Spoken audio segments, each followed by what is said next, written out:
Qui in studio Francesco Vianello di Prima il Veneto. Buonasera, buonasera Vianello. a tutti, buonasera direttore.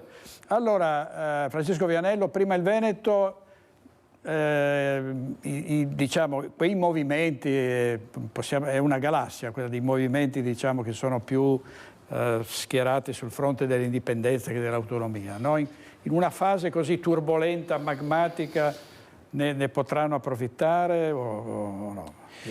Ma quello che è successo all'interno della Lega, al massimo rispetto per quello che avviene interno alla casa degli altri, però quello che ha pensato Darè è il pensiero che ha dato vita al movimento Prima il Veneto, solo che Prima il Veneto è nato 10 anni fa, nel 2014, proprio in seguito ad una frattura, ad un dissenso, prima con Tosi, poi con Salvini, per cui quello che ha detto Darè, i fondatori di Prima il Veneto lo avevano anticipato di 10 anni, perché questo partito che si è trasformato da Lega Nord poi a Lega Salvini Premier, quindi con una grande connotazione personale, si è dimenticata delle esigenze e delle istanze territoriali del Nord e in particolare del Veneto.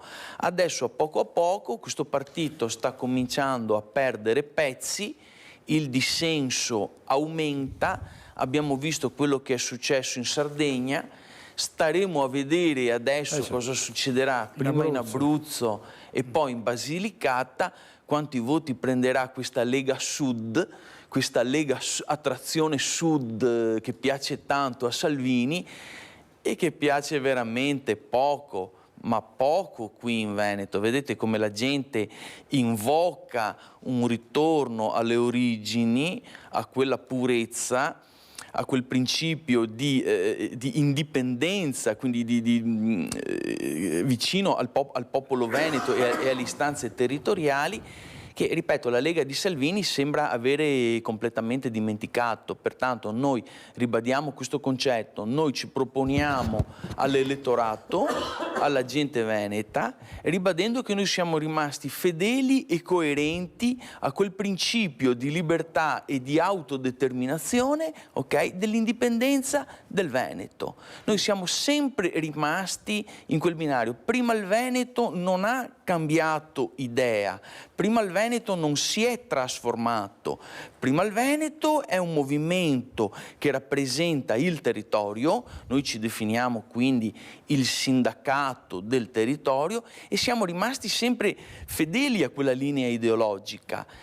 Ripeto, speriamo che adesso la gente se ne renda conto, okay, che si renda conto che questo progetto autonomista è destinato, secondo noi, a fallire e a prolungarsi indefinitamente nel tempo, perché già qui si parla di 24 mesi per la prossima commissione che dovrà approvare chissà cosa, per cui dei tempi che si stanno dilatando all'infinito e che costituiranno l'agonia di questo Titanic che sta scricchiolando, che sta perdendo pezzi e sta imbarcando acqua da qualsiasi parte, ma alle elezioni europee vedremo come andrà a finire, siamo veramente curiosi.